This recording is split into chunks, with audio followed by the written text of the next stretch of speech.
तो नमस्कार, take legal S4 channel पर मैं राजेंद्र शाह एडवोकेट आप लोगों का स्वागत करता हूं। साथियों, काफी परिश्रम, काफी हड़ताल, धरना, प्रदर्शन, आंदोलन करने के बावजूद आखिरकार सरकार झुकी और सरकार सहारा निवेशकों के भुगतान दिलाने के लिए पोर्टल जारी किया। लेकिन साथियों, यह जो पोर्टल जारी किया गया है, इस पोर्टल को अगर हम देखें या इस पे आवेदन करें तो ऐसा प्रतीत होता है कि सरकार का मंशा सहारा निवेशकों का भुगतान दिलाने के लिए नहीं बल्कि निवेशकों को भटकाने के लिए है, ऐसा स्पष्ट जाहिर होता है। क्योंकि यह पोर्टल जो पोर्टल लॉन्च किया गया है, साथियों इस पोर्टल के बारे में मैं बताना चाहता हूं।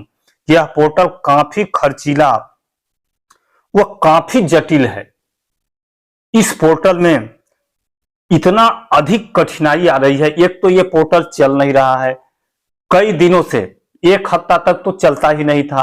किसी तरह से चलना चालू हुआ तो आप पंजीयन करें, पंजीयन करने के बाद लॉगिन करें, लॉगिन करने के बाद अपलोड पर जाएं, अपलोड पर जाएं तो फिर खुलेगा नहीं, फिर ओपन नहीं होगा। इसके अलावा उसमें इतना कॉम्प्लिकेटेड ऑप्शन दिए गए हैं, जैसे बहुत सारे बांडों में अकाउंट नंबर नहीं है, अब अकाउंट नंबर लिखा गया है, रिसीप्ट नंबर लिखा गया है, पासबुक नंबर लिखा गया है, माने सारे तरह के ऑप्शन दिए गए हैं।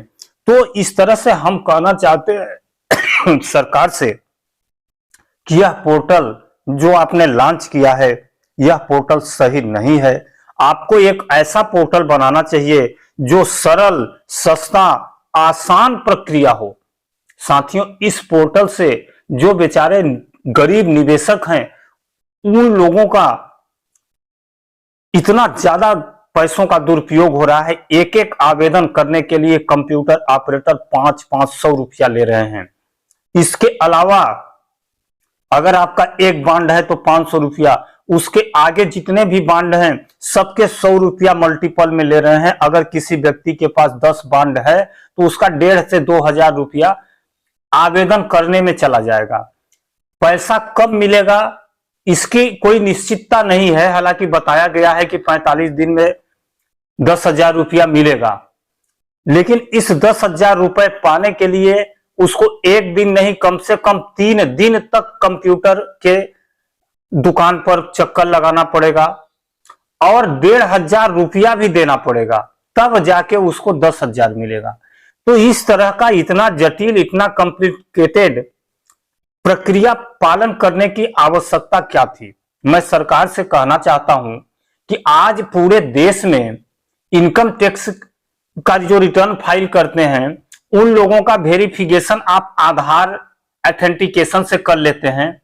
जीएसटी का जो रिफंड पोर्टल होता है उसका भी आप आधार ऑथेंटिकेशन से वेरिफिकेशन कर लेते हैं। चाहे करोड़ों अरबों रुपया का बिल कटा हो, लेन देन हुआ हो, उसको आप आधार से वेरीफाइड मान लेते हैं। तो सहारा निवेशकों का भुगतान जो दिलाने के लिए जो आपके पास सारे डॉक्यूमेंट्स हैं, उनका आप आधार आइडेंटिफिकेशन क्यों नहीं कर सकते ओटीपी से? क्यों आप सारे फॉर्म का फोटो कॉपी मांग रहे हैं, फॉर्म पर फोटो मांग रहे हैं, फॉर्म पर सिग्नेचर मांग रहे हैं, फिर सिग्नेचर और फॉर्म को अटैच करो, फिर अपलोड करो? ये क्या क्या तमाशा है?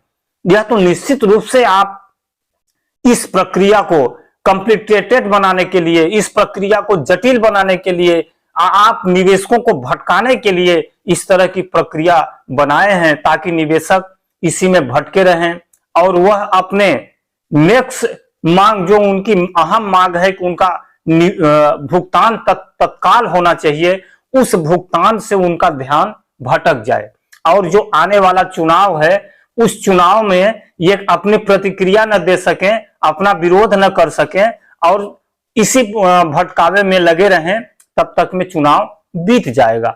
यही कारण है, इसीलिए आपने ऐसा कॉम्प्लिकेटेड पोर्टल बनाया है, इतना जटिल पोर्टल बनाया है। नहीं तो जब सारे तरह के ट्रांजैक्शन जो सरकारी होते हैं उसमें आप आधार आइडेंटिफिकेशन से कर लेते हैं, आधार आइडेंटिफिकेशन से पैसा निकाल लेते हैं, आधार आइडेंटिफिकेशन से आप लेन देन कर लेते हैं, तो आधार आइडेंटिफिकेशन से आधार एथेंटिकेशन से आप सहारा निवेशकों का भुगतान क्यों नहीं कर सकते?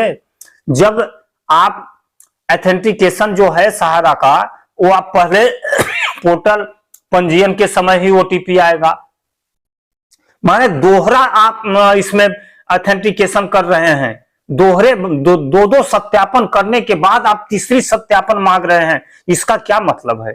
यह मतलब समझ से परे है। मैं इस वीडियो के माध्यम से सरकार को चेतावनी देना चाहता हूं कि सरकार तत्काल इस तरह का जो पोर्टल पर जटिल प्रक्रिया बना रखी है, इस प्रक्रिया को रिमूव करे और एक नोटिफिकेशन जारी करे कि आप लोगों को जो फॉर्म की प्रक्रिया है कि फॉर्म जनरेट होगा, उस फॉर्म को का प्रिंट आउट निकालो, फिर उस प्रिंट आउट पर आप एक फोटो चस्पा करो, फोटो पर सिग्नेचर करो और फिर एक नीचे सिग्नेचर करो, फिर उसको स्कैन करो, फिर उसको अपलोड करो।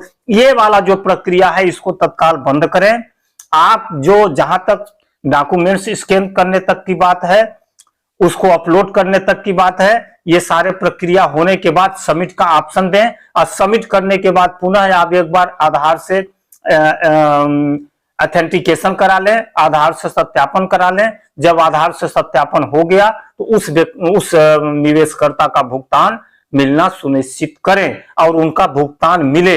इसके साथ साथ मैं एक चीज और कहना चाहता हूं कि यह जो आप पंजीरी बांट रहे हैं 10,000 से 30,000 तक, यह पंजीरी बांटना भी बंद करें, क्योंकि 10,000 लेने के लिए आम निवेशक इतना आंदोलन, इतना धरना, इतना प्रदर्शन नहीं कर रहा है।